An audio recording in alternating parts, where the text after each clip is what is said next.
So আজকে 6 class আমাদের, সবাইকে আসসালামু আলাইকুম। আমরা আজকে ক্রিয়েটিভ কন্টেন্ট নিয়ে কথা বলবো। সো ক্রিয়েটিভিটি বলতে আমরা মেইনলি অনেক কিছুই বুঝি। গল্প উপন্যাস এগুলো থাকে, নাটক থাকে, এগুলো বেশি ক্রিয়েটিভ ব্যাপার। এগুলো নিয়ে আমি একটা এক্সট্রা ভিডিও দিয়ে দিব। বাট যেহেতু আমরা মেইনলি কমার্শিয়াল কন্টেন্ট রাইটিং শিখছি, এখানে আসলে ক্রিয়েটিভিটি বলতে আমাদের কিছু জিনিস লিখতে হবে যেটার মধ্যে আপনি কিছুটা ক্রিয়েটিভিটি দেখাতে পারবেন। সেটা হচ্ছে নন ফিকশন বই এবং ব্লগ।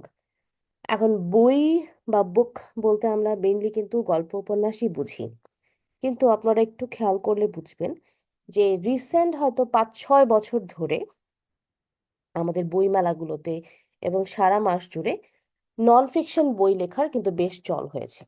এগুলো বেশিরভাগই মোটিভেশনাল বই হয়, কিছু কিছু কিছু হয় স্কিল ডেভেলপমেন্টের বই।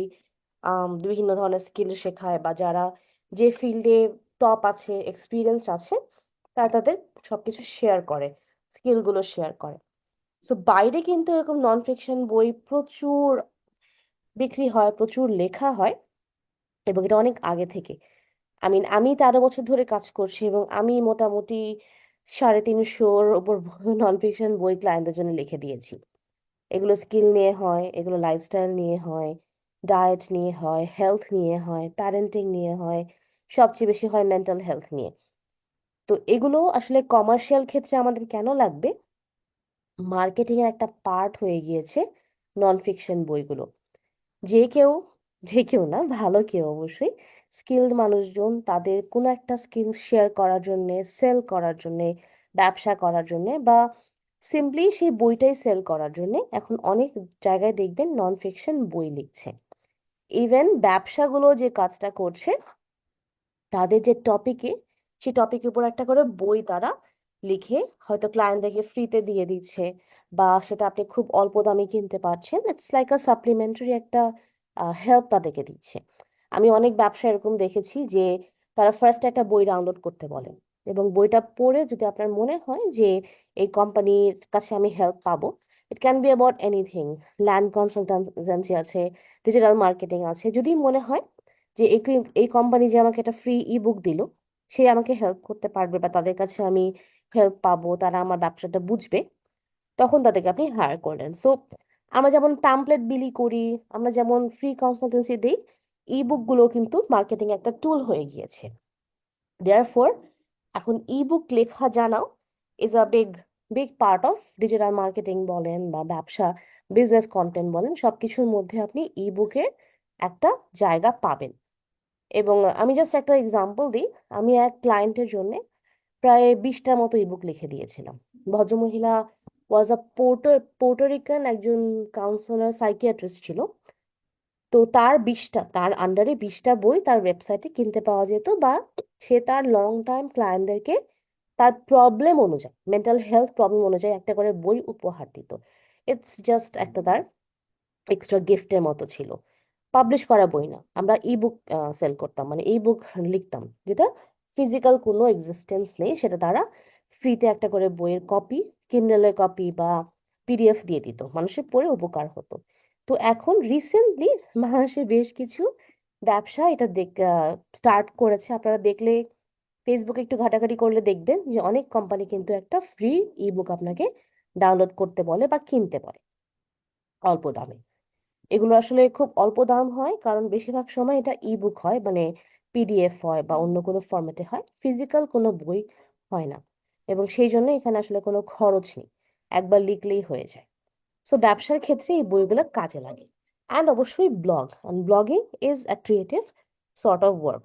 তো আজকে কন্টেন্ট কন্টেন্টের মধ্যে আমরা শিখবো নন ফিকশন বই কিভাবে লিখতে হয় এবং ব্লগ কিভাবে লিখতে হয়। তো আমি তো নন ফিকশন বই এখানে শুধুমাত্র এক্সপ্লেন করলাম যে ব্যবসার ক্ষেত্রে আরেকটা বিশাল বড় মার্কেট আছে, আগে আরো বড় হচ্ছিল, এখন একটু আস্তে আস্তে ছোট হচ্ছে, সেটা হচ্ছে অ্যামাজন কিন্ডেলের বই।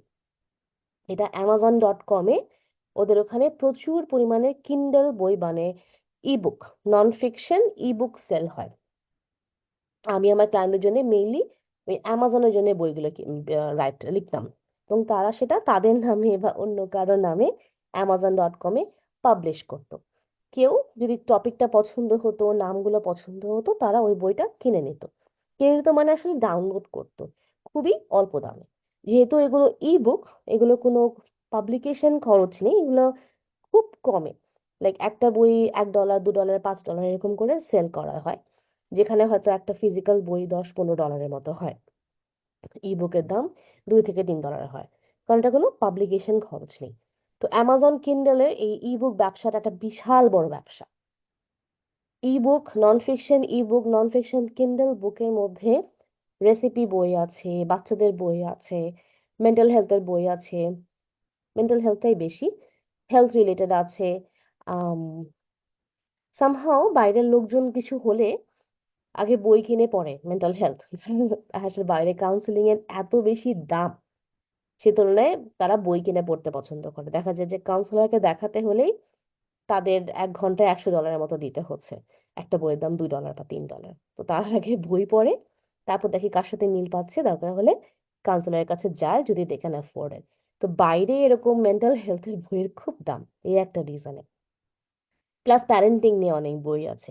তো এগুলো আসলে একটু ইমপ্রেসিভ, কারণ নাম দিয়ে ছাপিয়ে যে কেউ কিন্ডেলে আপলোড করতে পারে, অ্যান্ড ইটস আ হিউজ ব্যবসা। এটা যদি আপনি এই ঠিকই অ্যামাজন কিন্ডেল ব্যবসা করতে চান, এটা নিয়ে প্রচুর পরিমাণের ভিডিও ইউটিউবে পাবেন। ইটস এ ভেরি লিক্রেটিভ ব্যবসা। আগে আরো অনেক বড় ছিল, কারণ আগে মানুষ বই পড়তো। এখন তো আসলে বই পড়ার চলটা একটু কমে যাচ্ছে। তারপরও অ্যামাজনে আহ ভালোই বই লেখা হয় এবং ভালোই বই সেল করা হয়। এইগুলো নন ফিকশন বইগুলো আপনার 3500 3500 ওয়ার্ড থেকে শুরু করে 1 লাখ ওয়ার্ড পর্যন্ত হয় শব্দ। এটা আমরা ওয়ার্ডের হিসাব করি। তো 2500 ওয়ার্ড থেকে শুরু করে বিশাল বিশাল 1 লাখ 1.5 লাখ ওয়ার্ডের বইও হয়। তো এটা হচ্ছে নন ফিকশন বইয়ের একটা বেসিক ইন্ট্রোডাকশন দিলাম আমি, অ্যান্ড অফকোর্স ব্লগ।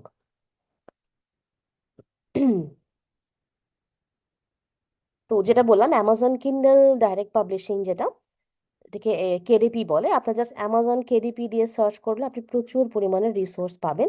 কিভাবে আপলোড করতে হয়, কিভাবে কভার বানাতে হয়, এগুলো নিয়ে অনেক রিসোর্স পাবেন। এবং অনেকেই ব্যবসাটা করছে দেশে, বাইরে কাউকে দিয়ে বই লিখিয়ে নিয়ে বা নিজেরা বই লিখে এই ব্যবসাটা অনেক করছে। তো বইগুলো দেখতে এরকম হয়।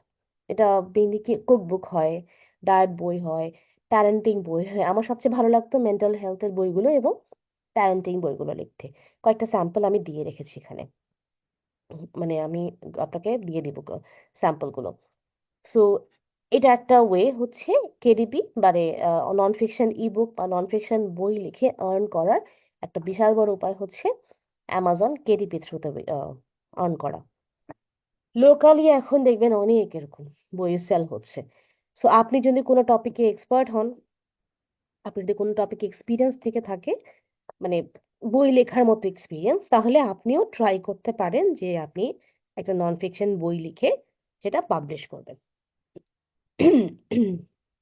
যেমন আমার বইটা 13 বছর এক্সপিরিয়েন্স যখন হয়েছে, তখন পাবলিশার আমাকে নক দিয়েছে যে আপু এটা নিয়ে একটা বই লিখতে পারেন কিনা। সো এক্সপিরিয়েন্স হলে, কোনো টপিকে আপনার যদি এক্সপিরিয়েন্স থাকে and you consider yourself an expert, তাহলে আপনি সেই টপিকে বই লিখতে পারেন। সো বাট এখানে ওই যে বললাম এক্সপিরিয়েন্স একটা দাম আছে। কখন আপনি নন ফিকশন বই লিখতে পারবেন? যখন আপনি সেই টপিকে একজন এক্সপার্ট হবেন।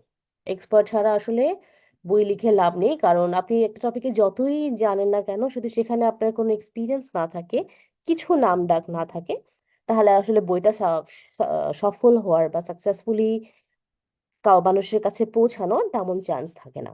So when you are the expert, তখন আসলে আপনাকে নিজের নামে হলে নন ফিকশন বই লেখার একটা চান্স থাকে।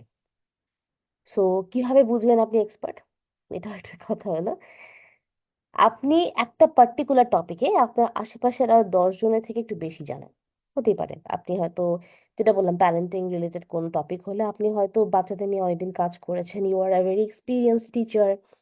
বা আপনি কোনো একটা ফিল্ডে খুব এক্সপিরিয়েন্স, আপনি হয়তো রান্না বান্নার ক্ষেত্রে এক্সপিরিয়েন্স, এনিথিং, আপনি বাকি 10 জনের থেকে সেই টপিকে একটু বেশি জানেন।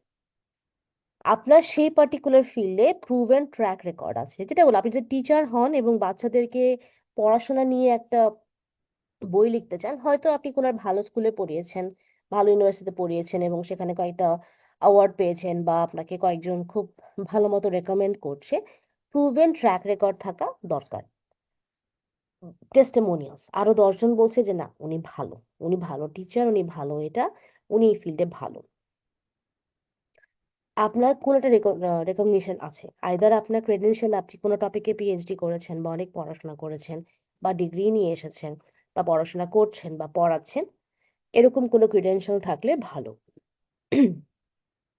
যখন অন্য এক্সপার্টরা আপনাকে রেফার করে যে আপনি টিচার খুঁজছেন, তখন বলে না যে উনি খুব ভালো টিচার বা এরকম কিছু। সো অন্যরা যখন আপনাকে রেফার করে, আরেকটা মজার জিনিস হচ্ছে কোনো একটা জিনিস নিয়ে যদি আপনি 10,000 আওয়ার্স এর মতো কাজ করে থাকেন, এটা হলো অফিসিয়াল, এটা অফিসিয়াল একটা স্ট্যান্ডার্ড এক্সপার্টের। আপনি তখনই কোনো একটা ব্যাপারে এক্সপার্ট যখন আপনি সেই ফিল্ডে 10,000 আওয়ার্স কাজ করেছেন। শুনে অনেক বেশি মনে হবে, 10,000 আওয়ার্স শুনলে অনেক বেশি মনে হয়, বাট সিরিয়াসলি কাজ করলে 3-4 বছরের মতো লাগে। ফুল টাইম কাজ করলে 3-4 বছর লাগে। সো 3-4 বছর যদি কোনো কিছুতে আপনি ফুল টাইম কাজ করেন, 10,000 আওয়ার্স এর মতো হয়ে যায় এবং তাহলে আপনি সেটাকে এক্সপার্ট। সো যদি মনে হয় আপনাদের কোনো একটা ফিল্ডে এরকম এক্সপার্টিস এইসব ব্যাপারগুলো আছে, সবগুলো না হয় বেশিরভাগই আছে, এবং আপনি সেই ব্যাপারে লিখতে চাচ্ছেন, আপনি বই পাবলিশ করতে চাচ্ছেন, তাহলে ভেরি গুড। আপনার ব্যবসার জন্য হোক, হয়তো আপনার নিজের একটা ব্যবসা আছে, সেই ব্যবসার জন্য আপনি একটা নিজের নামে একটা বই এরকম করে লিখতে চাচ্ছেন, যেটা হয়তো আপনি সেল করবেন বা গিফট করবেন। যদি আপনার সেই কাজে প্রুভেন ট্র্যাক রেকর্ড থাকে, টেস্টিমোনিয়াল থাকে, 10,000 ঘন্টা কাজ করে থাকেন, তাহলে আপনাকে এই বইটা লেখার জন্য আপনি একদম আইডিয়াল ক্যান্ডিডেট। এটা আমি এথিক্যাল দিক দিয়ে বললাম যে this is what happens. But যদি আপনি আসলেই কোনো টপিকে ভালো কিছু লিখতে চান এবং আপনার মনে হয় যে আপনি বই লিখতে পারবেন বা ভালো বই লিখবেন, গো হ্যাড। অবশ্যই সবারই এরকম একটা চেষ্টা করা অবশ্যই উচিত। সো আরো কিভাবে ইউজ করা হয়, আমি বলছি একটু ব্যাপারটা স্লাইডটা উল্টাপাল্টা হয়ে গিয়েছে। যে অনলাইন বুক আপনার বিজনেসের জন্য, সাপ্লিমেন্টারি কোনো পিডিএফ বা অনলাইন বই বা ফিজিক্যাল বই নিজে ছাপিয়ে হয়তো আপনার ক্লায়েন্টদেরকে দিলেন, গিফট করলেন, পাঠালেন, তারা ডাউনলোড করলো, এইসব ক্ষেত্রেও নন ফিকশন বইগুলো কাজে লাগে। আমার সাইডটা একটু উল্টাপাল্টা হয়ে গেছে, সরি বরদান। সো নন ফিকশন বই যেটা আমরা অ্যামাজন কিন্ডেলের জন্য লিখি বা ক্লায়েন্টদের জন্য লিখি, বিভিন্ন ব্যবসায়িক কাজে লিখি, এরকম টাইটেল হয়। এটা আমারই লেখা কয়েকটা বইয়ের টাইটেল গুলো এখানে আছে। So it can be about anything. Weight lose নিয়ে, মনে করেন যে ডায়েটিশিয়ান, সে আপনাকে একটা বই লেখালো বা সে আপনাকে একটু পয়েন্ট গুলো বলে দিল, বা আপনি ডায়েটিশিয়ান, আপনি 20টা simple habits to lose weight এরকম টপিকে একটা বই লিখলেন, এবং আপনার যে প্রতিবার যখন কেউ আসলো, আপনি একটা 200 ওয়ার্ডের বই পিডিএফ তাকে দিয়ে দিলেন, বা আপনি মেইল করে দিলেন বা এনিথিং, কনসালের সাথে একটা বই ফ্রি দিয়ে দিলেন। সো এরকম করে ইবুক গুলো কাজ করে। It can be about anything, যে টপিকে আপনি লিখতে চান, যে টপিকে আপনার ব্যবসা। এবং আপওয়ার্ক, ফাইবারের মতো জায়গায় বইগুলো এরকম করে লিখে নেয়, বিভিন্ন কাজে ইউজ করে। প্যারেন্টিং নিয়ে বই, আম সাইকোলজি নিয়ে বই, এই সব কিছু বই আমরা আপওয়ার্কে কাজ পাই। আগে থেকে সত্যি কথা বলতে একটু কাজ কমে গিয়েছে, বাট লোকাল মার্কেটে এই কাজটা বেড়েছে। কারণ এই যে নন ফিকশন বইয়ের ইম্পর্টেন্স আমাদের লোকাল মার্কেট মাত্র 2-3 বছর হলো বা 1 বছর হলো ধরতে পেরেছে। তার আগে আমি কিন্তু ই বুক বা নন ফিকশন বই এরকম করে কমার্শিয়ালি ইউজ করা আগে দেখিনি, এটা আমি খুব রিসেন্টলি দেখছি। যেটা আগে, অনেক আগে থেকে আমাদের আপওয়ার্কের ক্লায়েন্টরা প্রায় 10 বছর ধরে এই কাজটা করিয়ে নিচ্ছে আমাদের কাছ থেকে। লোকাল মার্কেট 1 বছর বা 1.5 বছর হলো তারা শুরু করেছে। সো এটা দেরি করে এসেছে লোকালি, বাট এখন চলছে। বেশিরভাগ মানুষই যে কাজটা করে এরকম, যারা ব্যবসা করে অ্যামাজন কিন্ডেলে, যারা ব্যবসা করে লোকাল মার্কেট, লোকালি যে আমাদের ফ্রিল্যান্সাররা ব্যবসা করে, তারা এই ধরনের বই সেল করে। নর্মাল কোনো ছবি টবি ইন্টারনেট থেকে ডাউনলোড করে একটা পিডিএফ আকারে বা এরকম করে একটা বইয়ের মতো করে বানিয়ে তারা ডিজিটালি সেল করে। এটা একটা ফরম্যাট। সবাই যে অ্যাকচুয়ালি ফুল বই লিখে তা না। কালারিং বুক, অ্যাক্টিভিটি বুক, রেসিপি কালেক্ট করে করে বই, এগুলো তারা সেল করে। বাট আপনারা যদি লিখতে চান, দ্যাটস ইভেন বেটার। আর যদি বাংলায় লিখেন তাহলে আরো ভালো, কারণ এগুলো বই ইংলিশে প্রচুর আছে। সাইকোলজি নিয়ে আমি তো সব প্রত্যেক ব্যাচেই বলি যে সাইকোলজি নিয়ে, প্যারেন্টিং নিয়ে, মেন্টাল হেলথ নিয়ে কন্টেন্টের যে কি পরিমাণ দরকার, এটা মানুষ আগামী কয়েক বছরে বুঝবে। এখনো বুঝতে পারছে না, এখনো তারা ওই বেশিরভাগই কন্টেন্ট, ভিডিও কন্টেন্ট হচ্ছে লাইফস্টাইল নিয়ে, কোথায় খাবে, কোথায় ঘুরবে, কি রান্না করবে, এগুলো নিয়ে লিখে। বাট মেন্টাল হেলথ নিয়ে, সাইকোলজি নিয়ে, প্যারেন্টিং নিয়ে, রিলেশনশিপ নিয়ে, এগুলো নিয়ে খুব কম মানুষ কন্টেন্ট বানায় বা খুব কম মানুষ কন্টেন্ট লিখে। এগুলো খুবই দরকার, এবং আমার যতদূর মনে হয় সামনে কয়েক বছরের মধ্যে এই টপিকগুলোর পপুলারিটি অনেক বেশি হবে।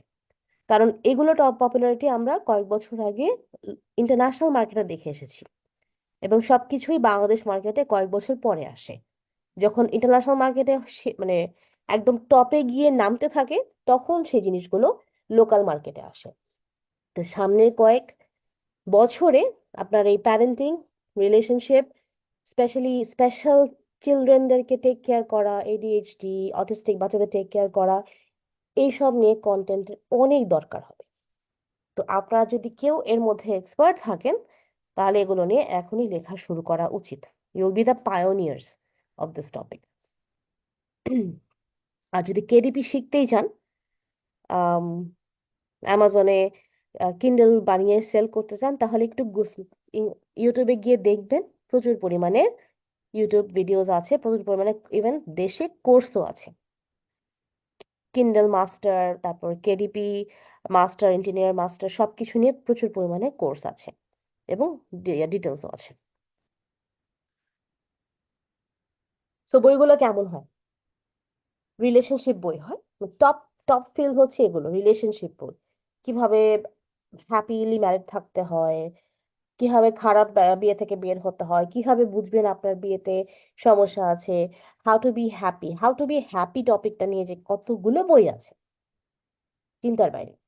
লাভ মোর ফাইট লেস, কিভাবে মাইন্ডফুল লাভিং, কমিউনিকেশন, ঝগড়া কিভাবে না করে কথা বলবো, কমিউনিকেট করব, ভালো কিভাবে থাকবো, মেইন টপিক হচ্ছে ভালো কিভাবে থাকবো, as a parent, as a partner, as a spouse, as a daughter, as a son, as a মানুষ আমরা কিভাবে ভালো থাকবো।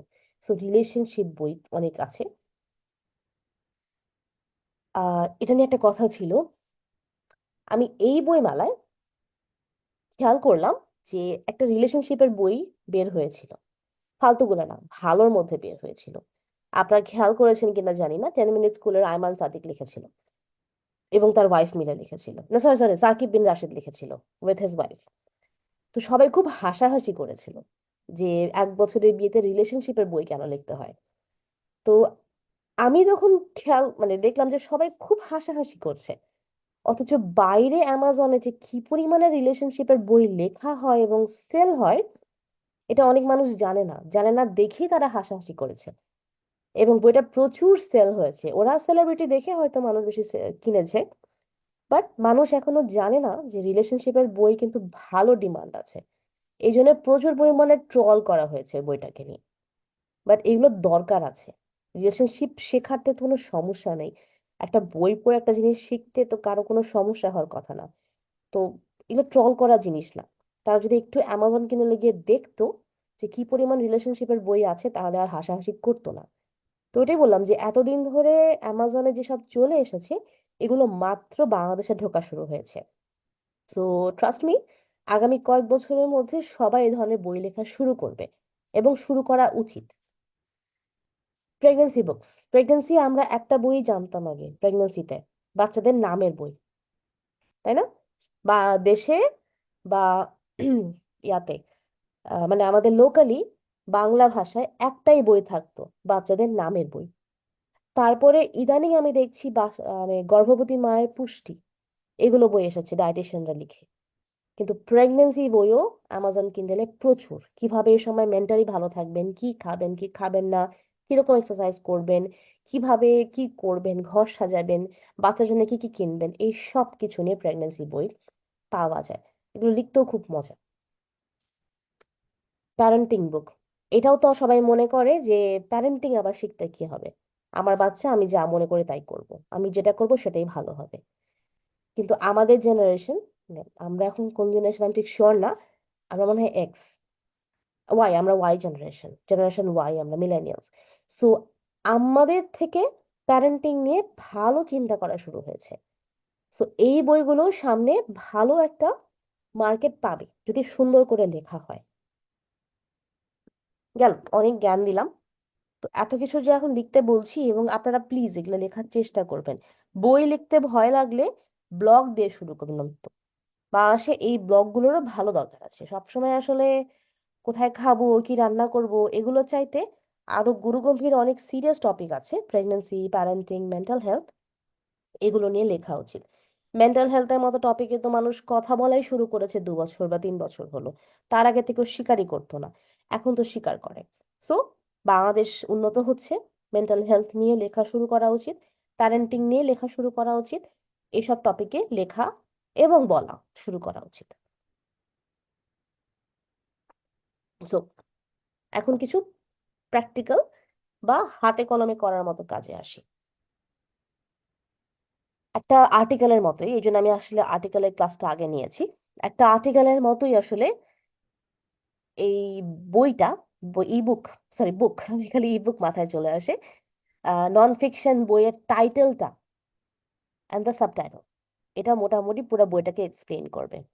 কারণ আমরা যখন উপন্যাসের বই হাতে নিই, এমন এমন সব নাম থাকে যে আপনি নাম দেখে কখনোই বুঝবেন না যে বইটা কি নিয়ে লেখা। পুতুল নাচের ইতিকথা, আমি পড়িনি তাই আমি বলতে পারছি না যে এটা কি নিয়ে লেখা, বাট আমি শিওর এটা কোনো পুতুল নাচ নিয়ে লেখা না।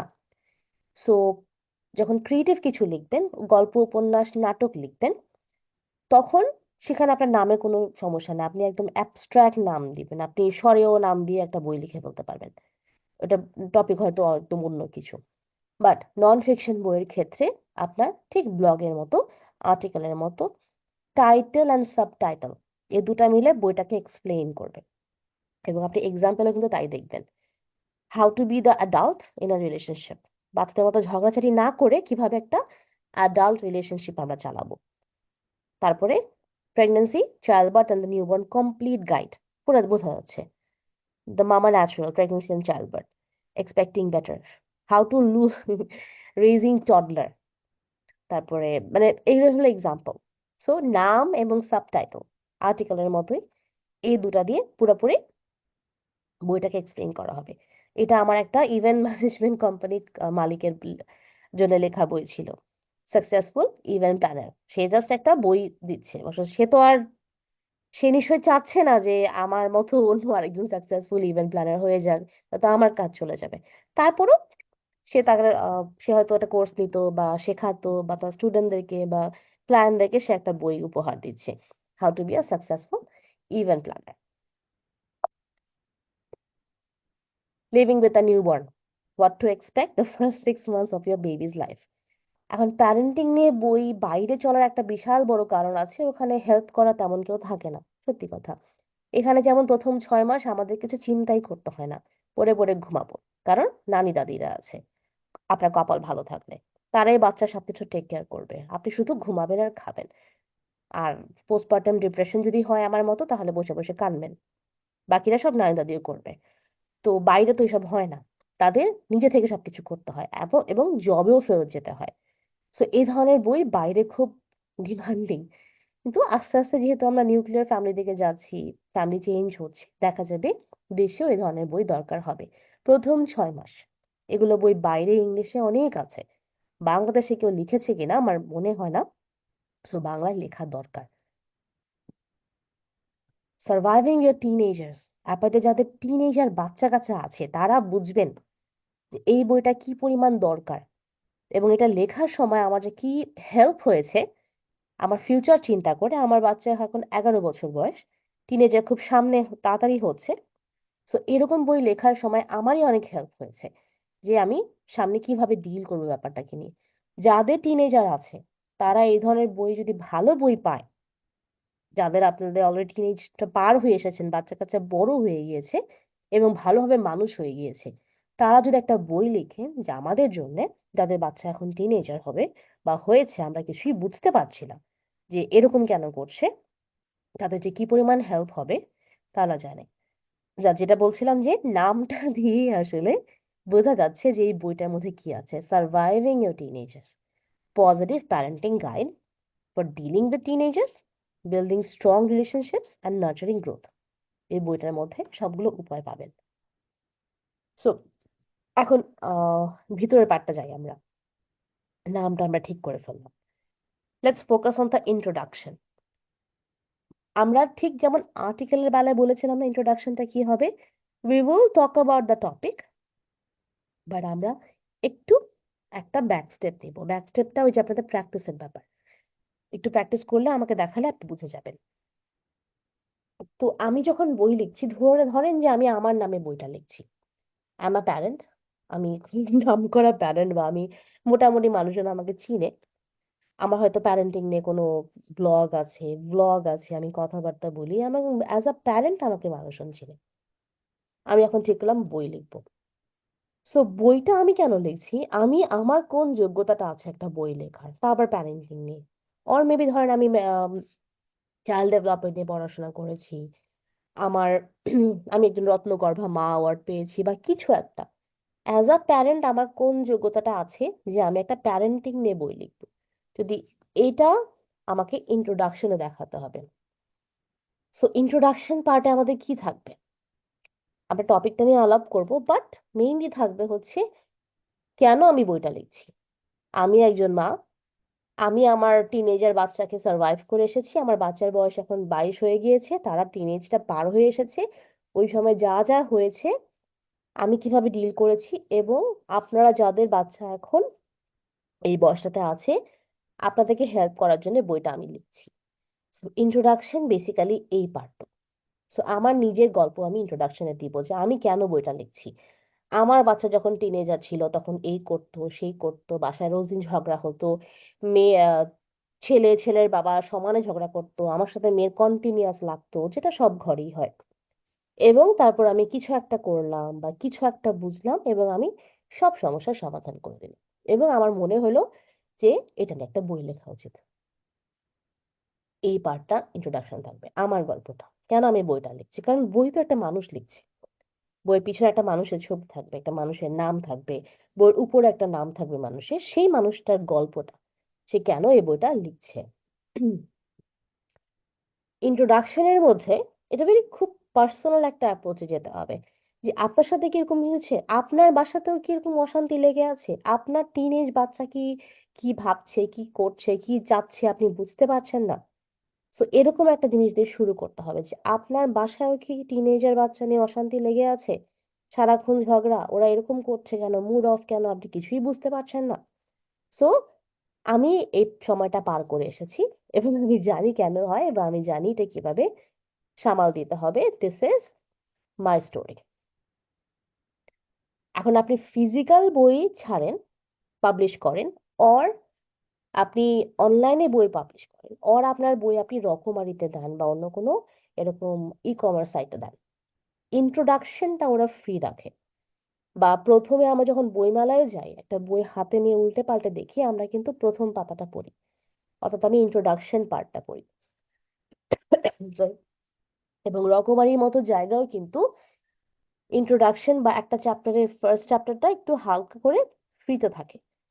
সো বলা যায় যে ইন্ট্রোডাকশন পার্টটা দেখেই মানুষ ডিসাইড করবে, যদি আপনি একটা কমার্শিয়ালি সেল করতে চান বইটা, ইন্ট্রোডাকশন পার্টটা দেখেই মানুষ আসলে ডিসাইড করবে যে এই বইটা কিনবেন কিনা।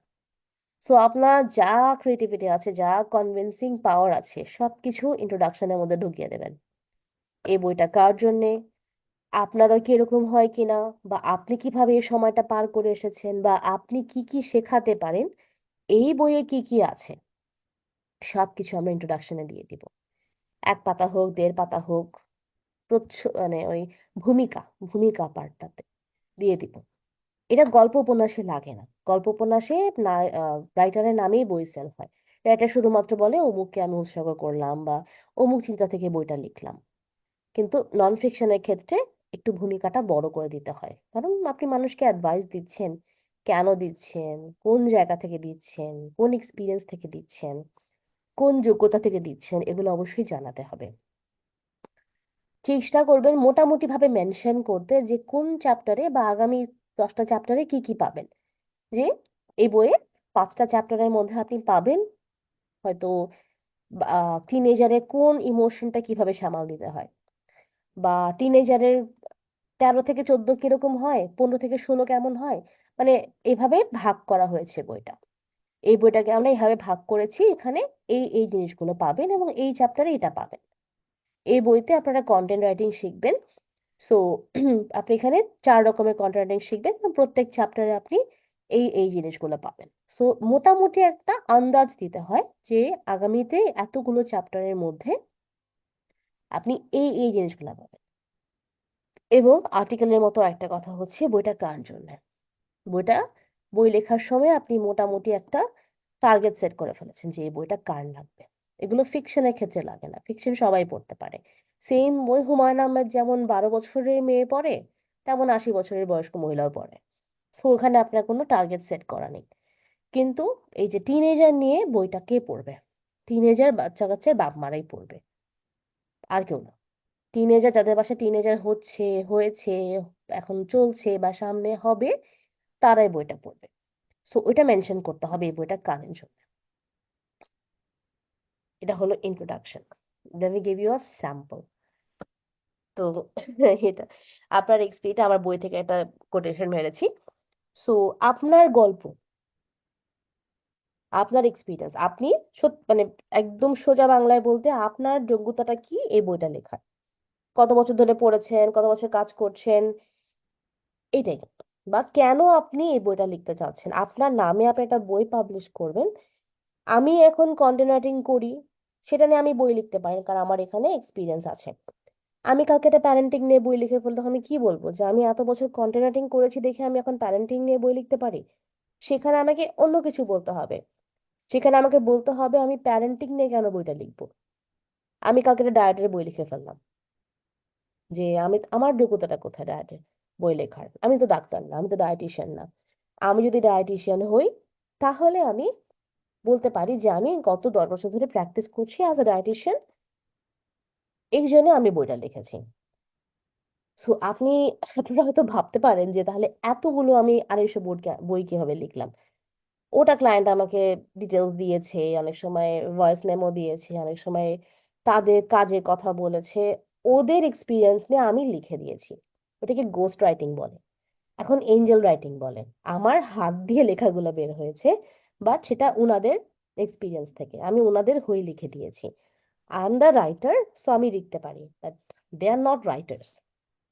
ওরা ওদের ফিল্ডে ভালো, ওদের এক্সপিরিয়েন্সটা আমাকে বলতো, কথা বলতাম, মিটিং করতাম, আহ ফোনে কল করতো, ভয়েস মেমো পাঠাতো, ইমেল পাঠাতো, সেখান থেকে নিয়ে নিয়ে এবং গুগল থেকে রিসার্চ করে আমি ওদের কথাগুলো ওদের মতো করে লিখে দিয়েছি।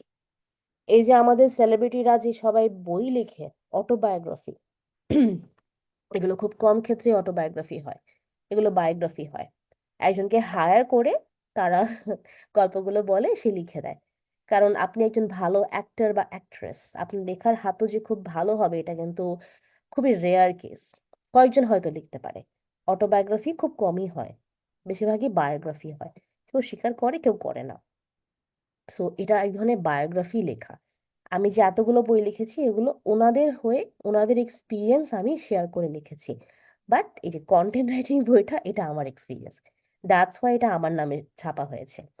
কিন্তু আমার ক্লায়েন্টদের জন্য বইগুলো, ওখানে আমার নাম কোথাও নেই, I was the ghost writer বা Angel writer.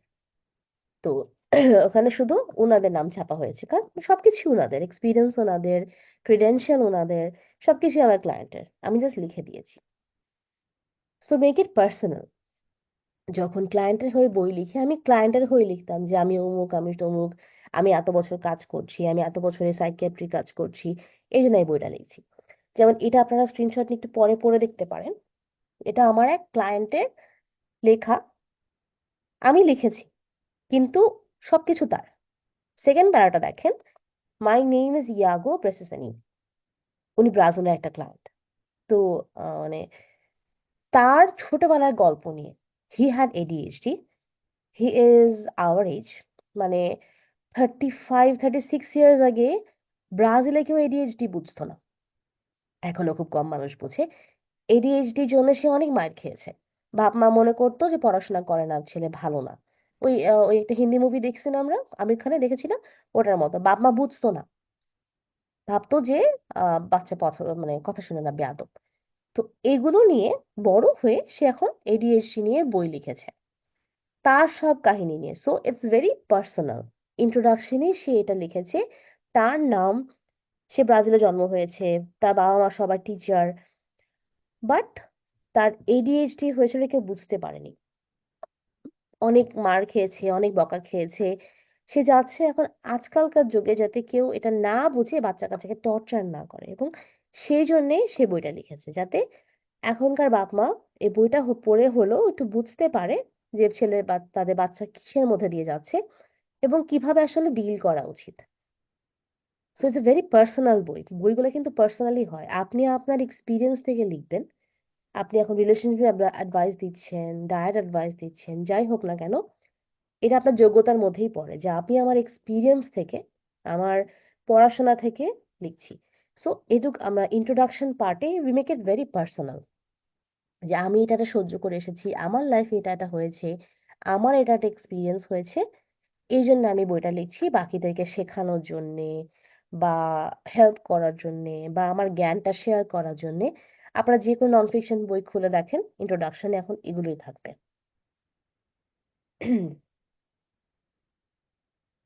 Then table of content, এটাও আপনি ফিকশন বইয়ে পাবেন না। নন ফিকশন বইয়ে সুন্দর টেবিল অফ কন্টেন্ট থাকে, কোন চ্যাপ্টারে কি আছে, চ্যাপ্টার 1 চ্যাপ্টার 2 করে চ্যাপ্টারের নাম দেওয়া থাকে, এবং চ্যাপ্টারের নামও ঠিক টাইটেলের মতো সেলফ এক্সপ্লেনেটরি থাকে, নিজে নিজেকে এক্সপ্লেন করতে করা হয়। সো এই বইটা হচ্ছে লো কার্ব ডায়েট নিয়ে। ভাত কম খাবেন, রুটি কম খাবেন, সবজি বেশি খাবেন, মাছ মাংস খাবেন, লো কার্ব ডায়েট। বইয়ের নাম হচ্ছে low carb diet, the complete guide to a good food and healthier lifestyle. Table of কন্টেন্টের ছোট বই এটা, 3500 ওয়ার্ডের একটা বই ছিল। ইন্ট্রোডাকশন আছে।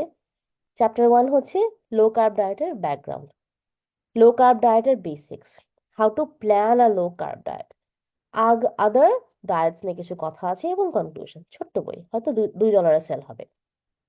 আর এটার এটার পিছনের ব্যাকগ্রাউন্ড কি, এই ক্লায়েন্টের একটা ই কমার্স সাইট আছে যেখানে সে শুধুমাত্র ভালো ভালো খাবার, তেল, বাদাম এসব সেল করে, সাথে একটা বই ফ্রি।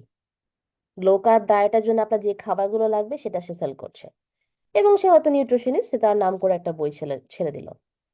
সো এইভাবে বইগুলো ইউজ করা হয়।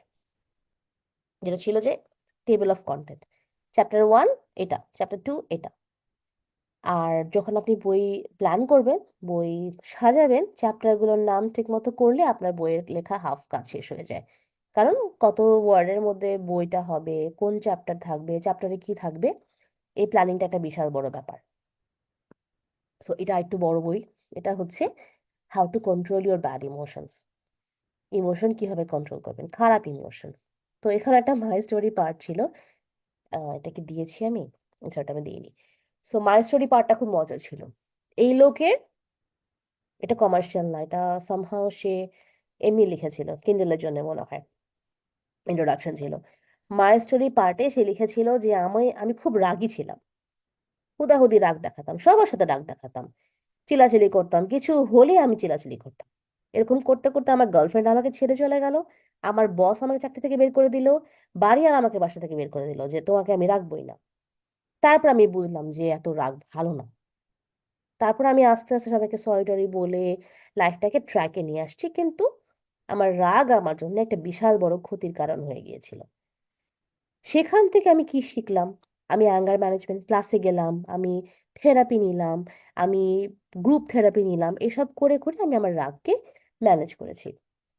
এখন আমি সবাইকে শেখাতে এসেছি কিভাবে রাগ ম্যানেজ করা যায়।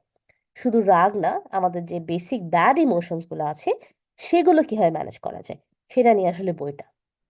তার এই ব্যাপারে কোনো একাডেমিক কোনো এক্সপিরিয়েন্স নেই, একাডেমিক কোনো ক্রেডেনশিয়াল নেই, তার হচ্ছে এক্সপিরিয়েন্স, লাইফ এক্সপিরিয়েন্স, সেখান থেকে সে বই লিখেছে। এটাকে ভালো মতো মার্কেটিং করলে ভালো সেল হবে। এই যে এত সুন্দর করে গল্প, এই গল্প যদি এসে এখন লাইভে বলে, মার্কেটিং করে, পডকাস্টিং করে, দেন বইটা ভালো সেল হবে। সো বই নিয়ে তার সাথে একটা বই তারা হয়তো সেল করে দিল। কিছু ভালো, কিছু কমন ইমোশনস, খারাপ এবং ভালো। কেন আমাকে ইমোশন ম্যানেজ করতে হবে, এটা হলো চ্যাপ্টার 2। চ্যাপ্টার 3 হলো কিভাবে ইমোশন ম্যানেজ করব, সেটা 10টা পার্ট আছে।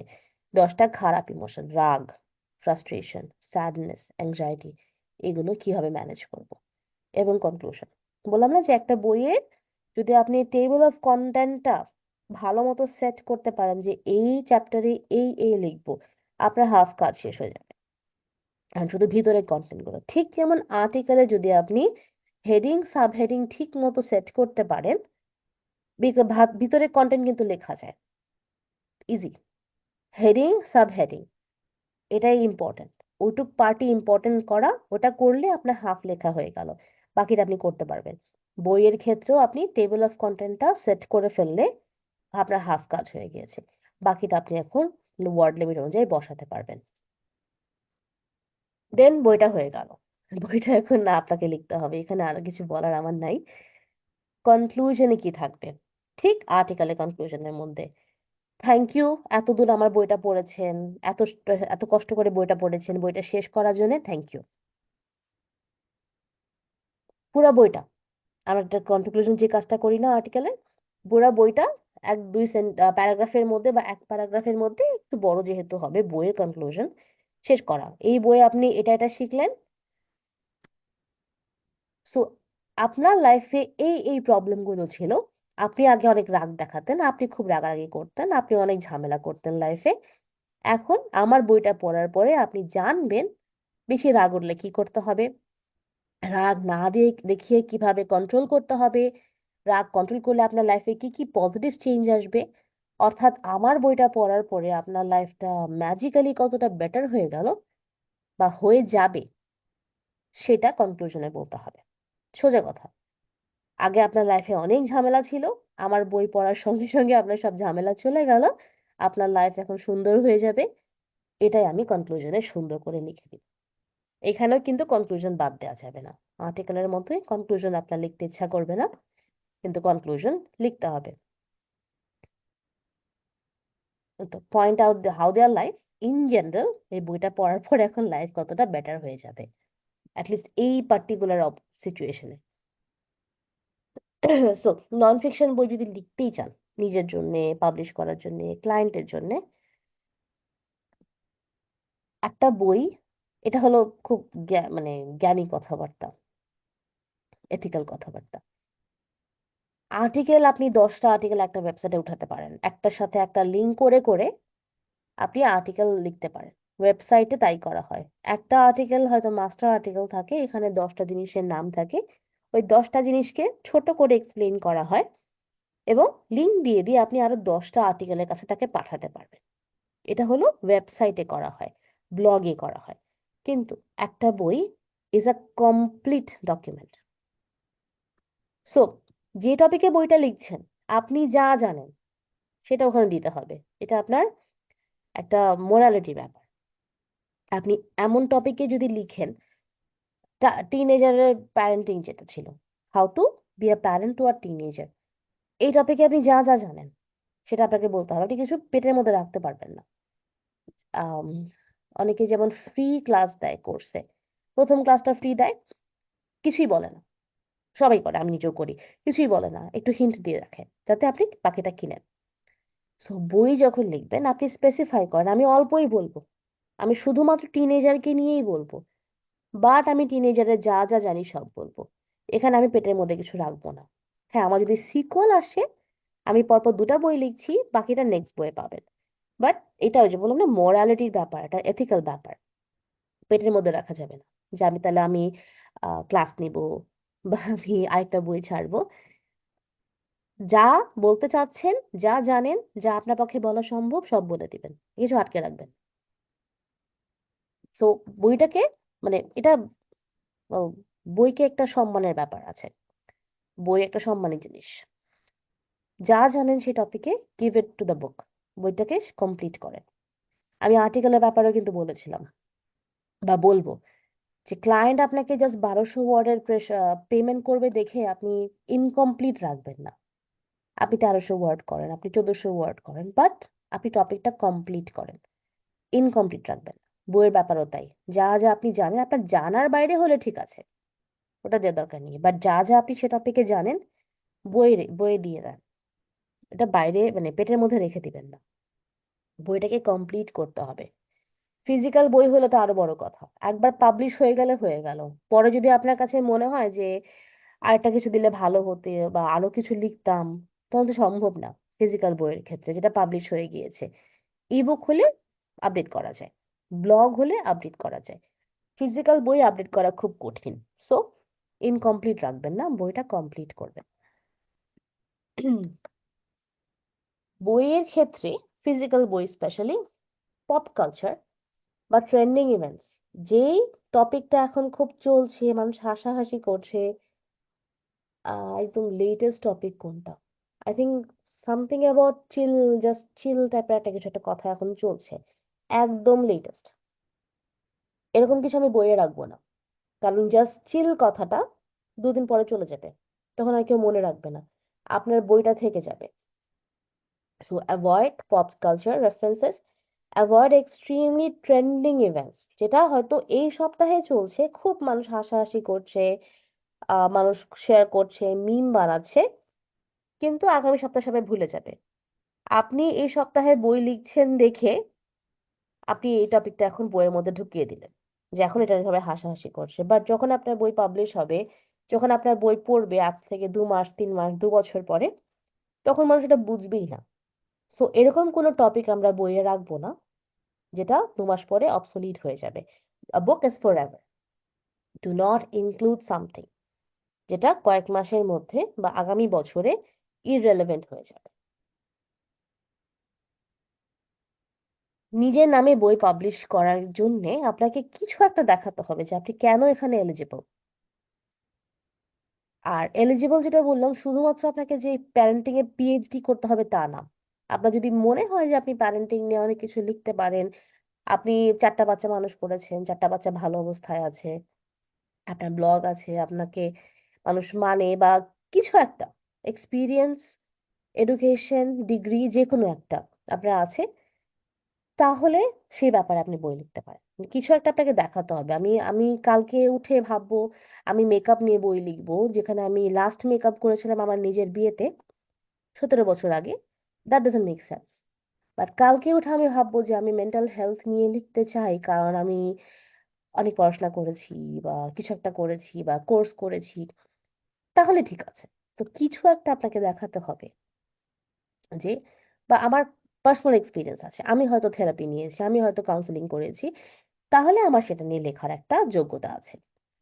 সো যদি সেরকম কিছু হয়, দেন অনলি আপনি সেই টপিকে বই লিখতে পারবেন। আর সেটা দেখানোর একটা খুব ভালো উপায় হচ্ছে ওই যে পার্সোনাল কিছু গল্প অ্যাড করা। আমার একটু আগে যে ক্লায়েন্টটাকে দেখালাম না, তার কিন্তু এডিএইচডি নিয়ে লেখার কোনো শিক্ষাগত যোগ্যতা নেই।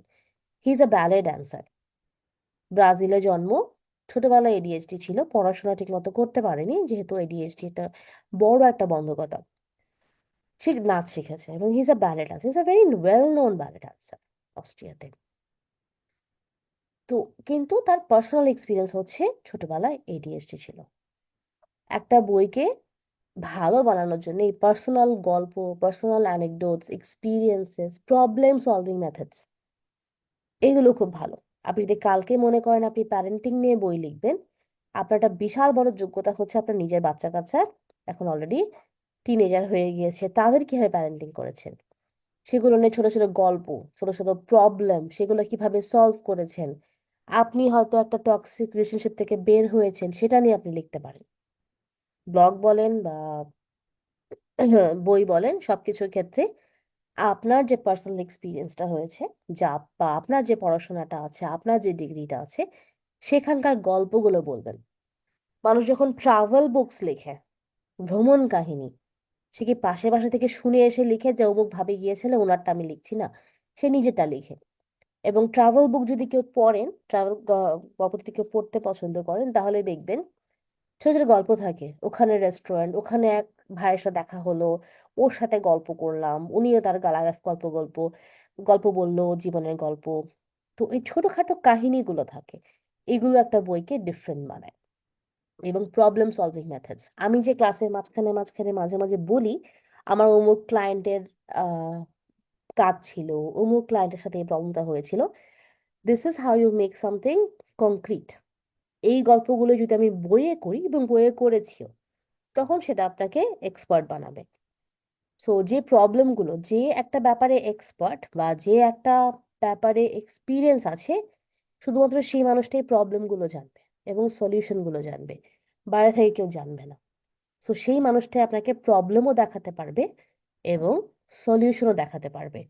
যে বাইরে যে এই টপিক নিয়ে যে কাজই করেনি, সে পারবে না। সো যদি আপনার মনে হয় যে আপনি একজন এক্সপার্ট কি না, আপনার হয়তো ক্রিডেনশিয়াল নেই বা এক্সপিরিয়েন্স আছে, এইভাবে দেখাতে পারেন। ছোট ছোট গল্প, anecdote, personal experience, problem solving methods, এগুলো দিয়ে যদি বইগুলো লিখেন, তাহলে মনে হবে আপনি একজন এক্সপার্ট বা আপনি একজন এক্সপিরিয়েন্সড মানুষ। গেল। এই বুক নিয়ে কারো কোনো কোয়েশ্চেন আছে?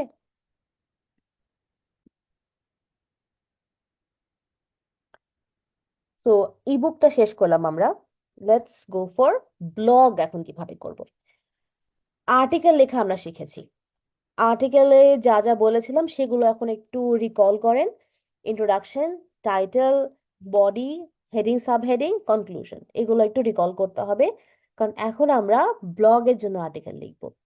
একটু আগে আমরা নন ফিকশন বই নিয়ে কথা বলছিলাম, which can be both ebook, মানে electronic book, non physical book and physical book. ব্লগের কাজ কি? ব্লগ হচ্ছে আর্টিকেল। এগুলো কোথায় যায়? এগুলো ওয়েবসাইটে যায়। কেউ একটা ওয়েবসাইট খুললো, কোনো একটা নাম দিয়ে একটা ওয়েবসাইট খুললো। ওয়েবসাইট খোলার প্রসেস হচ্ছে, ইউ টেক আ নেম, একটা নেম কিনতে হবে, একটা ওয়েবসাইট থেকে একটা নাম কিনতে হবে। আপনার নিজের নাম, মানে একটা নিজস্ব বানানো একটা নাম বানাতে হবে। সেই নামে www.something.com এই নামটা কিনতে হবে, স্পেস কিনতে হবে।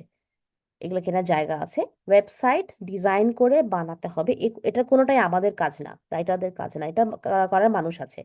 আপনি জাস্ট ঠিক করবেন কোন টপিকে আপনি ওয়েবসাইট বানাবেন, নাম কি হবে, বাকি কাজ অন্যরা করে দিবে।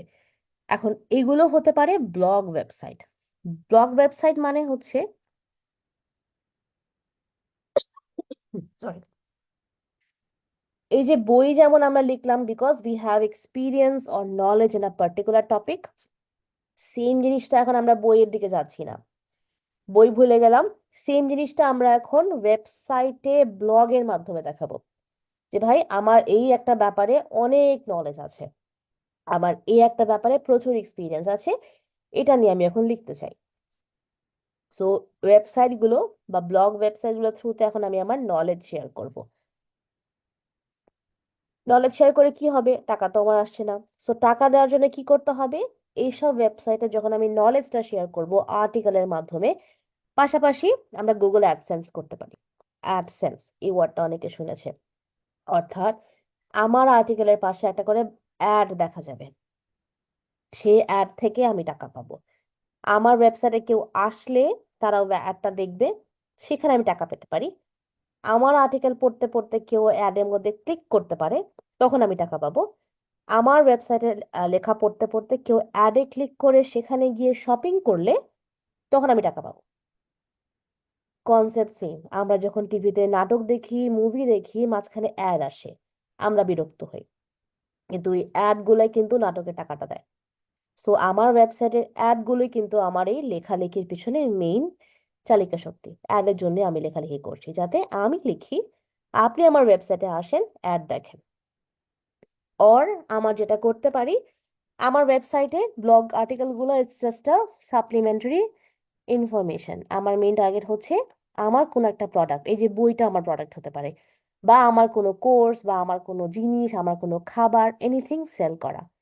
এই ওয়েবসাইটের মাধ্যমে আমি লেখার পাশাপাশি রিলেটেড কোনো প্রোডাক্ট বা সার্ভিস সেল করছি। হয়তো আমি কোনো একটা ব্যাপারে কনসালটেন্সি করি, আমার ডায়েটিশিয়ান, আমার ফিজিশিয়ান, আমার লাইফ কোচ, এবং আমার ওয়েবসাইট থেকে আপনি আমার কনসালটেন্সি নিতে পারেন, আমাকে হায়ার করতে পারেন। সেটার জন্য আমি অনেক কিছু কন্টেন্ট লিখছি, লেখালেখি করছি। যেহেতু আমরা রাইটার, আমরা লেখালেখি করব। যারা খুব বেশি কথা বলতে পছন্দ করে তারা ফেসবুকে এসে রিলস বানাবে, ইউটিউবে ভিডিওস বানাবে।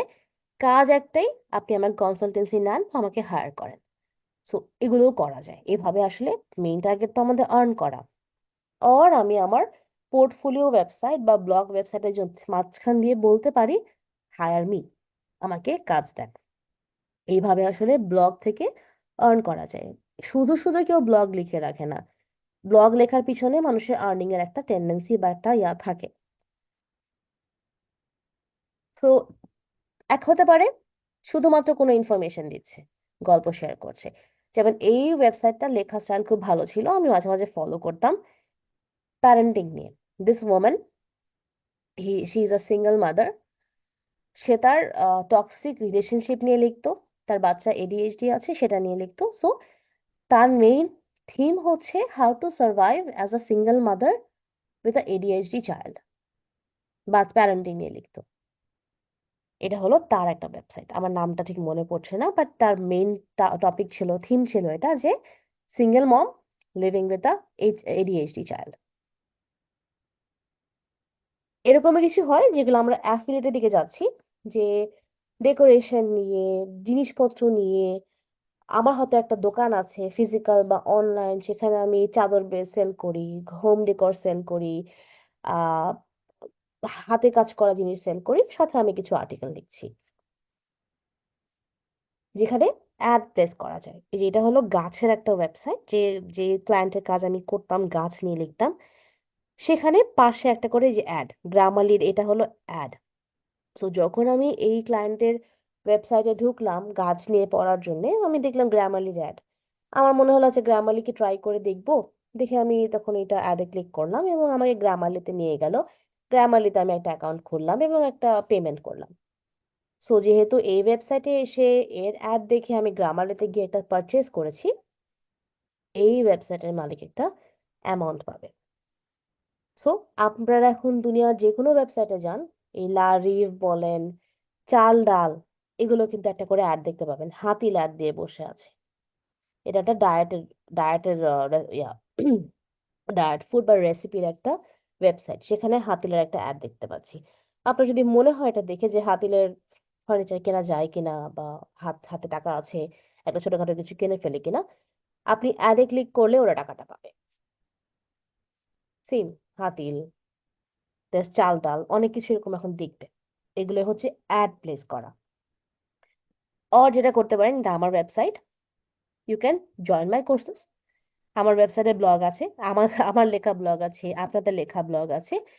যদি কেউ ব্লগ পড়তে আসে, এখানে তিনটা অপশন দেওয়া আছে। কোর্সে জয়েন করতে পারেন, আমাকে হায়ার করতে পারেন অ্যাজ আ রাইটার, আর আমার বইটা কিনতে পারেন। সিন, আমার ব্লগ ওয়েবসাইট থেকে, আমার পোর্টফোলিও সাইট থেকে আমি তিনটার জন্য, তিনটা উপায় আমার টাকা আর্ন করার জন্য। সো এগুলোর জন্যই মানুষ আসলে ব্লগ বা ওয়েবসাইটস বানায়। এখানে আমরা যে লেখাগুলো আপলোড করব, এই যে আর্টিকেলগুলো, এই যে আর্টিকেলগুলো, এগুলোই হচ্ছে ব্লগ আর্টিকেল। এসইওর যে ক্লাসটা আমরা নেক্সট করব, সেখানে সেটা is a huge part of blogging. কারণ আপনি কোনো একটা টপিকে ব্লগ লিখছেন, একটা ওয়েবসাইট বানিয়েছেন, আপনি কিছু সেল করছেন, আপনার কিন্তু সেই ব্লগের মধ্যে মানুষকে নিয়ে আসতে হবে।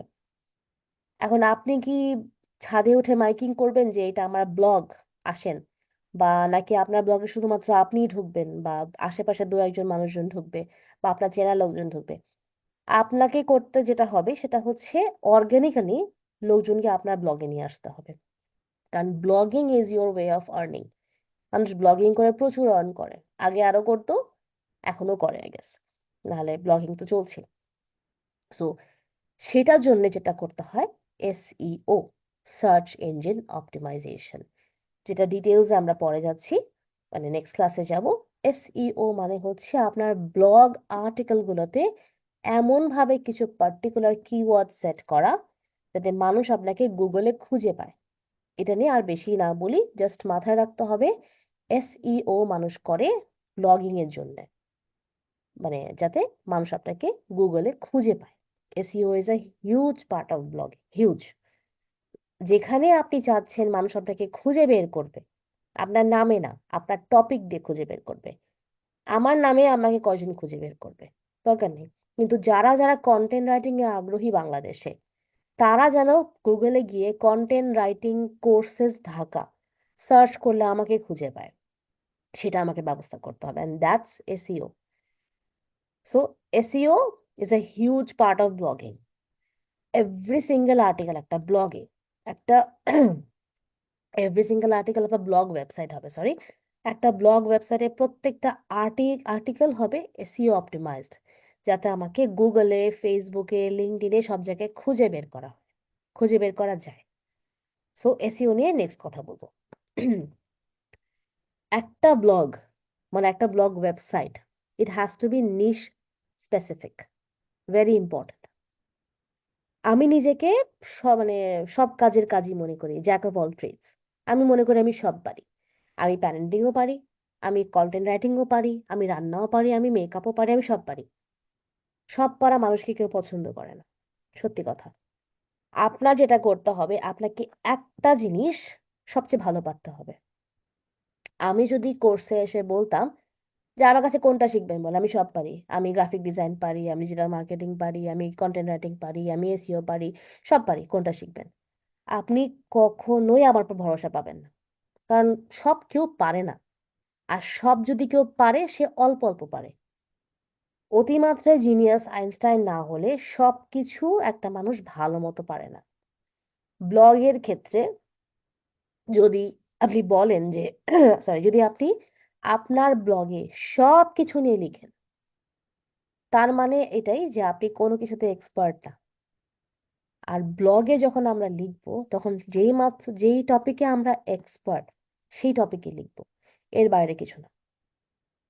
আমি যখন লিখবো, আমি শুধুমাত্র কন্টেন্ট রাইটিং নিয়েই লিখবো। আমি এখন এসইও নিয়ে কিছু লিখতে যাবো না, কারণ ওখানে আমি এক্সপার্ট না। আমি ডিজিটাল মার্কেটিং নিয়ে খুব বেশি কিছু লিখবো না, আমি ওখানে এক্সপার্ট না। আমি যে টপিকে এক্সপার্ট, সেই টপিকে লিখবো। আমি যদি কখনো ব্লগ শুরু করি, ব্লগিং করি, আমি শুধুমাত্র যে টপিকে এক্সপার্ট, যে টপিকে আমার অ্যাকচুয়ালি কিছু বলার আছে, সে টপিকে লিখবো। যে টপিকে আমার অ্যাকচুয়াল এক্সপিরিয়েন্স আছে, সে টপিকে লিখবো। এটা হচ্ছে ক্রিয়েটিভ, আজকে হলো ক্রিয়েটিভ কন্টেন্ট। যদি নিজের নামে আপনারা ব্লগ খুলতে চান, নিজে ব্লগিং করে আর্ন করতে চান, তাহলে অবশ্যই আপনার যে টপিকে এক্সপিরিয়েন্স আছে, পার্সোনাল এক্সপিরিয়েন্স, নিজের মতো বলার করে কিছু আছে, সে টপিকে করবেন। যেটা আপনার আধা খাঁচটা জ্ঞান আছে, পাশের বাসায় কারো কাছ থেকে শুনেছেন, বা হাজবেন্ডকে দেখছেন, ওয়াইফকে দেখছেন, সেটা নিয়ে আপনি লিখবেন না, সেটা নিয়ে তারা লিখবে। সো একটা ওয়েবসাইটে, একটা ব্লগ ওয়েবসাইটে প্রত্যেকটা article needs to be around that specific topic. আপনি প্যারেন্টিং নিয়ে লিখছেন, ভালো কথা, আপনি প্যারেন্টিং নিয়ে লিখেন। আপনি বাচ্চার রিলেটেড সবকিছু নিয়ে লিখেন। হ্যাঁ, বাচ্চা, তাহলে বাচ্চার খাওয়ারও হবে, বাচ্চার খেলনাও হবে, বাচ্চার কাপড় চোপড়ও হবে, এই তিনটা নিয়ে লিখতে পারবেন। এখানে আপনি মেকআপ ঢুকাবেন না, এখানে আপনি মেকআপ ঢুকাবেন না, কারণ বাচ্চার সাথে মেকআপের কোনো সম্পর্ক নেই। তো আপনি যদি ভালো মেকআপ করেন, আপনি মেকআপ আর্টিস্ট প্লাস আপনি প্যারেন্টিং লিখতে যাচ্ছেন, আপনি দুটো আলাদা আলাদা ওয়েবসাইট করবেন। একটা ব্লগ ওয়েবসাইটে একটা টপিকের বেশি লেখা যাবে না, খুব মানে তাহলে ব্যাপারটা কখনো এক্সপার্ট লেভেলে থাকবে না। যেই টপিকে শুরু করেছেন, সেই টপিক নিয়ে ওই ওয়েবসাইটটা সাজাবেন, আশেপাশে একটু হালকা টাচ করতে পারবেন। তো বললাম, প্যারেন্টিং নিয়ে হলে যে শুধুমাত্র বাচ্চাদের খাবার নিয়ে করবেন তা না, বাচ্চার কাপড় নিয়ে করেন, বাচ্চার স্বাস্থ্য নিয়ে করেন, বাচ্চার খেলনা নিয়ে করেন, বাট ওই যে মেকআপ ঢুকাবেন না, অন্য কিছু না। বাচ্চা নিয়ে ট্রাভেলিং নিয়ে করেন, বাচ্চাকে নিয়ে ট্রাভেল করতে যাচ্ছেন, বাট বাচ্চাটা আপনার মেইন থিম। সো ওটার আশেপাশে ঘুরতে থাকবেন, বিশাল বড় জাম্প করবেন না, হেডফোন নিয়ে লিখতে যাবেন না, টিভির রিভিউ দিবেন না, এদের সাথে বাচ্চার কোনো সম্পর্ক নেই। বি নিশ স্পেসিফিক, এত ছোট করে ফেলবেন নিশটাকে যে অসম্ভব স্পেসিফিক হয়ে যাবে। লম্বা বেশি বড় করবেন না যে আমি অনেক টপিক নিয়ে অনেক কিছু বলবো। যত ছোট টপিক খুঁজে বের করবেন, তত বেশি লিখতে পারবেন। এটা শুনে অবাক লাগবে, কিন্তু যত ছোট, যত স্পেসিফিক করবেন, তত ভালো। নিজের জন্য ব্লগ বানালে, নিজের ব্লগ থেকে আর্ন করতে চাইলে, যেটাতে নিজের এক্সপিরিয়েন্স আছে, যেটা বললাম নিজের মতো কিছু বলার আছে, যেখানে আপনার এআই হেল্প লাগবে না। আপনি এখন এআই কে যদি বলেন যে আমাকে প্যারেন্টিং নিয়ে আর্টিকেল লিখে দাও, সে তো আপনার এক্সপিরিয়েন্স লিখবে না, সে অন্যর এক্সপিরিয়েন্স, অন্য জায়গা থেকে কপি করা জিনিসপত্র লিখবে। কিন্তু আপনি মনে করেন এখন একটা ওয়েবসাইট খুললেন বাংলাদেশের প্যারেন্টিং নিয়ে, বা যেগুলো টপিক এখনো টাচ করা হয়নি আমাদের, মনে করেন যে এডিএইচডি বাচ্চার প্যারেন্টিং নিয়ে, এটা নিয়ে বাংলাদেশে এখনো তেমন কিছু লেখা হয়নি। যদি আপনার সে পার্সোনাল এক্সপিরিয়েন্স থাকে বা অটিস্টিক বাচ্চার প্যারেন্টিং নিয়ে, সেটা নিয়ে আপনি লিখবেন। আপনার যে নলেজটা আছে, আপনার যে এক্সপিরিয়েন্সটা আছে, সেটা নিয়ে। না হলে আপনার ব্লগটা ইউজলেস হয়ে যাবে। আপনি আরেকজনেরটা শুনে শুনে লিখলেন, সেটা কখনোই অথেন্টিক হবে না বা ভালো হবে না। সেটা একদমই ওই আরেকজনের মানে পরের ধরনের পোদ্দারি হয়ে যাবে। তার এক্সপিরিয়েন্স থেকে লিখেছেন, বা আপনি এআই যে কাজটা করে আর 10 জনের কাছ থেকে শুনে এসে, শিখে এসে তারপর আপনাকে একটা গ্রামাটিক্যাল এরর ফ্রি একটা আর্টিকেল ধরিয়ে দেবে, সেটার মধ্যে কিছু থাকবে না। বাট যদি আপনার পার্সোনাল এক্সপিরিয়েন্স থাকে, সেখান থেকে যে ছোট ছোট গল্পগুলো, পার্সোনাল এক্সপিরিয়েন্স গুলো, প্রবলেম সলভিং মেথড গুলো আপনি শেয়ার করতে পারবেন, সেটাই মানুষের ব্লগে দরকার। মানুষ ব্লগ এই জন্যই পড়তে আসে। আপনি একটা মানুষের কাছে একটা প্রবলেমের সলিউশন শুনতে যাবেন, কারণ আপনি জানেন যে সেই মানুষটা পার্সোনালি সেই প্রবলেমটা ফেস করে এসেছে। সো যেটা নিয়ে লিখবেন, পার্সোনাল ব্লগ যদি বানান আর্ন করার জন্যে, বি ভেরি স্পেসিফিক যে আপনার নিজের সেই এক্সপিরিয়েন্সটা আছে। আর আমি এখন যেভাবে কথা বলছি না, আপনি আপনার, আমার, কনভারসেশনাল মনে হচ্ছে যে আমি আর আপনি গল্প করছি বসে বসে, সেরকম করে লিখবেন। বেশি ভাব দেখাবো না, আমি সব পারি, আমি সব জানি। কনভারসেশনাল, আমি এই ব্যাপারে একটু বেশি জানি, আপনি হয়তো কোনো প্রবলেমে পড়েছেন বা আপনি আমার কাছে শিখতে এসেছেন, আমি আপনাকে শেখাচ্ছি। বাট আমি ভাব মারবো না। ভাব মারাটা খুব খারাপ নিষেধ জানে। আমি সব জানি, সব জানতা, আমার মতো কেউ জানে না, খুব খারাপ জিনিস। Easy, helpful, nice. ব্লগের জন্য আর্টিকেল লেখার সময় মনে রাখবেন, মানে মাথায় রাখবেন, আপনার ছোট ভাই বা বোন আপনার কাছে একটা প্রবলেম নিয়ে এসেছে, তাকে আপনি কি বলেন, ধুর এটা কোনো প্রবলেম হলো, এইসব কি, তোমরা কিছু পারো না, এগুলা কোনো প্রবলেম, এগুলা নিয়ে কেউ আসে নাকি, বেশি চিন্তা করো, এরকম না।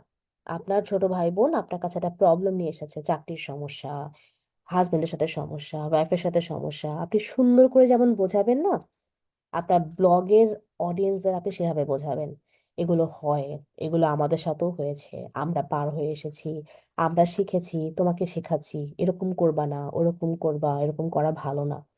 এরকম টোনে কথা বলতে হবে। বাংলা ইংলিশ যাই হোক না কেন, যাই হোক না কেন, ইজি, হেল্পফুল, নাইস। আপনার কাছে আমি অ্যাডভাইসের জন্য এসেছি। ব্লগ মানে অ্যাডভাইস দেওয়া, বাচ্চা কিভাবে পালবো, রান্না কিভাবে করব, কিভাবে হাজবেন্ডের সাথে ভালো থাকবো, কিভাবে ওয়াইফকে খুশি রাখবো, কিভাবে বাপ মার সাথে ভালো থাকবো। ব্লগ মানে এগুলো, কিভাবে এক্সারসাইজ করব, কিভাবে খাবো, কি করব না করব, কোন টিভি দেখবো, এভরিথিং। আপনার কাছে কেউ অ্যাডভাইস চাচ্ছে। So easy, helpful, nice. ছোট ভাই বোন আসলে যেভাবে হেল্প করতেন সেভাবে কথাবার্তা বলবেন, সেভাবে কথা লিখবেন। এরকম হয়, এগুলো হয়, এগুলো সবার সাথেই হয়, কোনো সমস্যা নাই, ঠিক হয়ে যাবে, এভরিথিং হ্যাজ আ সলিউশন। এরকম টোনে কথা বলি আমরা। You have to give advice. অ্যাডভাইসের জন্যই মানুষ আসে। সো মেইন কনসেপ্টই যে কোনো পার্সোনাল ব্লগের, এই জন্যে ব্লগ মেইনলি লাইফস্টাইল ব্লগ হয়, রেসিপি ব্লগ হয়। তো কম তেলে কিভাবে রান্না করবেন, আপনাকে কেউ এসে বললো যে আমি কম তেলে রান্না করতে চাচ্ছি, কম ঝাল মশলা দিয়ে রান্না করতে চাচ্ছি, আপনি কি বলবেন, ধ্যাত এভাবে কোনো মজাই হয় না, এভাবে খেতে হবে না। আপনি বলবেন হ্যাঁ, কম তেলে রান্না করা উচিত, এইভাবে রান্না করতে হবে। সো মেইন টপিক হচ্ছে অ্যাডভাইস দেয়া, আইডিয়াস দেয়া, টিপস দেয়া। যে টপিকে আপনি এক্সপার্ট, মেন্টাল হেলথ যে আপু বললেন, বা যার যে টপিকটা আছে সেই টপিকে আপনি অ্যাডভাইস দেওয়ার জন্য, আইডিয়াস দেওয়ার জন্য, টিপস দেওয়ার জন্য রেডি, এরকম একটা ভাব নিয়ে লিখতে হবে। আপনার অডিয়েন্স কিন্তু খুব ডিফাইন্ড হবে। যত ছোট করবেন, যদি আপনি এখন প্যারেন্টিং নিয়ে লিখেন, প্যারেন্টিং বিশাল টপিক, সবাই আপনার কাছে আসবে না। আপনি টিন এজ প্যারেন্টিং নিয়ে লিখেন, কিছু মানুষ শুধু আপনার কাছেই আসবে। যত ছোট করতে পারবেন, আপনি টিন এজারদের মধ্যে এডিএইচডি প্রবলেম নিয়ে লিখেন, আরো ছোট একটা গ্রুপ হবে, কিন্তু এই গ্রুপের মধ্যে যারা যারা পড়ে সবাই আপনার কাছে আসবে। আমরা স্পেসিফিক খুঁজি না। আমরা যখন ডাক্তার দেখাই, আমি জানি আমার কিডনিতে সমস্যা হচ্ছে, আমার লাংসের সমস্যা, আমার অ্যাজমার সমস্যা হচ্ছে, আমি তখন কার কাছে যাব? জেনারেল ডাক্তারের কাছে নাকি অ্যাজমা স্পেশালিস্টের কাছে? আমি যখন বুঝতে পারছি যে আমার অ্যাজমার সমস্যা হচ্ছে, আমি জেনারেল কারোর কাছে যাব না, আমি একজন ইন্টারনাল মেডিসিনের কাছে যাব না, আমি যাব একদম পার্টিকুলারলি যে অ্যাজমা স্পেশালিস্ট তার কাছে। আপনি যখন কোন একটা পার্টিকুলার টপিকে লিখবেন, প্যারেন্টিং নিয়ে, এডিএইচডি প্যারেন্টিং, অটিজম প্যারেন্টিং, যাদের এই সমস্যাগুলো আছে আপনার কাছে আসবে, নর্মাল কারো কাছে যাবে না, সরি নর্মাল ওয়ার্ডটা ইউজ করে না, আহ এমনি কারো কাছে যাবে না, আপনার কাছে আসবে। সো বি স্পেসিফিক, আপনার অডিয়েন্স খুবই ডিফাইন্ড হতে হবে। আমরা যখন ইংলিশে ব্লগ লিখি এত ছোট নিশ করি বিকজ ইংলিশে পুরো দুনিয়া সবাই সার্চ করছে। সো হতে পারে যে 8 থেকে 10 বছরের বাচ্চা যাদের অটিজম আছে, সিভিয়ার লেভেল অটিজম বা মাইল্ড অটিজম, তাদের মাদের জন্য লিখি, তো কত ছোট একটা গ্রুপ হয়ে গেল। তো চেষ্টা করবেন অডিয়েন্সকে ডিফাইন করতে এবং তার সাথে, সো যখন ভাববেন যে আমার এক ছোট বোন আছে যার বাচ্চা এরকম অটিজম ধরা পড়েছে, he she is very nervous, খুব টেনশনে আছে, তাকে আমি কিভাবে সান্ত্বনা দিব, যেহেতু আমার এক্সপিরিয়েন্সটা আছে বা আমার পোস্টপার্টাম ডিপ্রেশন এক্সপিরিয়েন্স আছে, আমি বাচ্চা হওয়ার পরে কন্টিনিউয়াস কান্নাকাটি করতাম। তো ছোট বোন এসে বললো যে আমার এরকম ভালো লাগছে না, আমার খালি কাঁদতে ইচ্ছা করে, কেন এরকম হচ্ছে, তাকে আমি যেভাবে বোঝাবো সেটাই হচ্ছে আমার ব্লগ। তাকে আমি যেভাবে কথা বলবো, আর সে আমার কাছে কেন আসবে, সে আরেকজনের কাছে কেন যাবে না, কারণ আমার এক্সপিরিয়েন্সটা আছে, আমি তার জন্যই কথা বলবো। যার পোস্টপার্টাম ডিপ্রেশন হয়নি তার কাছে তার যে লাভ নেই, সে তার প্রবলেমটা বুঝবেই না। গল্প, গল্প বলার উপরে কিছু নাই। সো শুধুমাত্র ওই অ্যাডভাইস তো দিব, আর সাথে সাথে এই গল্পগুলোও করবো, আমার এরকম হয়েছিল, আমার এরকম লাগতো, বিকজ আপনার কাছে তো অ্যাডভাইসের জন্য আমি এসেছি। সো আপনি গল্প করবেন, আমার এরকম হয়েছিল যে আমি বাচ্চা নিয়ে বাসায় আসার পরে আমার কি জানি হয়ে গেল, আমি থাকতে পারতাম না, আমি খালি কাঁদতাম। এই যে গল্পগুলো বলছি, ব্লগের কাহিনী হলো গল্প বলা। অ্যাডভাইস এভাবে দিবেন যে আপনার জাস্ট এটা মাথায় রাখবেন, আপনার খুব কাছের ফ্রেন্ড এসেছে, ছোট ভাই বোন এসেছে, তাকে আপনি যেভাবে গল্পগুলো বলছেন, হ্যাঁ আমারও আমার ওয়াইফের সাথে এরকম ঝামেলা হচ্ছিল, এই এই নিয়ে খালি ঝগড়া হতো, আমি এভাবে সলভ করলাম, বা আমার হাজবেন্ডের সাথে এরকম প্রবলেমগুলো হচ্ছে, আমি এভাবে সলভ করলাম। It's all about advice, relationship advice, parenting advice, lifestyle advice, mental health advice, অ্যাডভাইসের উপরেই ব্লগিং চলে।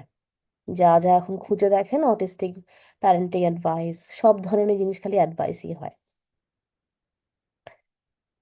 তো আজকে অনেক কথা বলে ফেললাম, এই হলো ব্লগিং। এখন ব্লগিং এর আর্টিকেল কিভাবে লিখতে হয় আপনারা কিন্তু জানেন, আমি শুধু বললাম যে ব্লগিং এর ক্ষেত্রে আর্টিকেল গুলো ডিফারেন্ট কেন হয়। যদি আপনি পার্সোনাল ব্লগ খুলতে চান,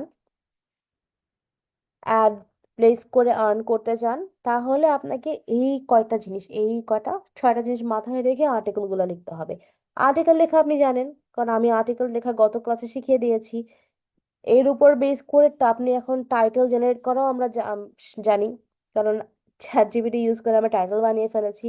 যে যে টপিকে লিখবেন, যে টপিকে লিখতে চান, টাইটেল বানান, ফরম্যাট বানান, সাবহেডিং হেডিং বানান, কন্টেন্ট বিষয় ঢুকান, তারপর আমার কাছে পাঠান, আমি দেখে জানিয়ে দেব কেমন হয়েছে। সো ব্লগিং আর নন ফিকশন বই, এগুলো হচ্ছে ক্রিয়েটিভ কন্টেন্টের মধ্যে পড়ে। গল্প উপন্যাস আপনাদেরকে শেখানো সম্ভব না, গল্প উপন্যাস লেখা কাউকে শেখানো সম্ভবই না, কিন্তু নন ফিকশন ব্লগিং এগুলোর কিছু পার্টিকুলার ফরম্যাট বা কিছু পার্টিকুলার ফরম্যাট বলবো না, থিম থাকে, কিছু টোন থাকে, এই টোনগুলো আমি আজকে শেখানোর চেষ্টা করলাম।